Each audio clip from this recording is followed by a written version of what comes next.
Hi friends, எல்லாருக்கும் வணக்கம். இன்றைக்கி நம்ம சேனலில் பிடி கொழுக்கட்டை எப்படி செய்கிறதுன்னு பார்க்கலாம். ஒரு கடாயில் 1 கப் வெல்லம் சேர்த்துக்கோங்க. அது கூட 1/2 கப் தண்ணி சேர்த்துக்கலாம். இது சேர்த்துட்டு இந்த வெல்லம் நல்லா கரையட்டும்.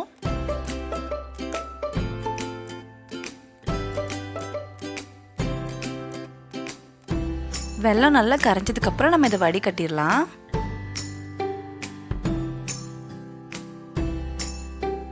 இந்த ஃபில்டர் பண்ண வெள்ளைப்பாக திருப்பியும் அதே கடாயில் சேர்த்துக்கோங்க. சேர்த்துட்டு அது கொதிக்க ஆரம்பிச்சதுக்கப்புறமா அதில் 1/2 கப் துருவின தேங்காய் சேர்த்துக்கலாம்.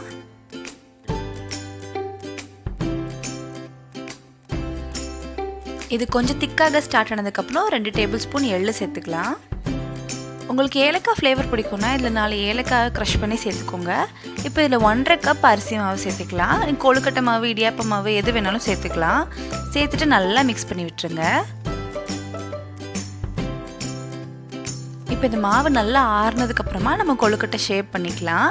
சின்ன சின்ன பால்ஸ் மாதிரி இல்லை எந்த ஷேப் வேணால் பண்ணிக்கலாம். மோல்டு எதாவது இருந்தால் கூட யூஸ் பண்ணிக்கோங்க. இப்போ ஒரு இட்லி தட்டில் நல்லா நெய் தடவிட்டு அதில் இந்த கொழுக்கட்டையெல்லாம் நம்ம வச்சிடலாம்.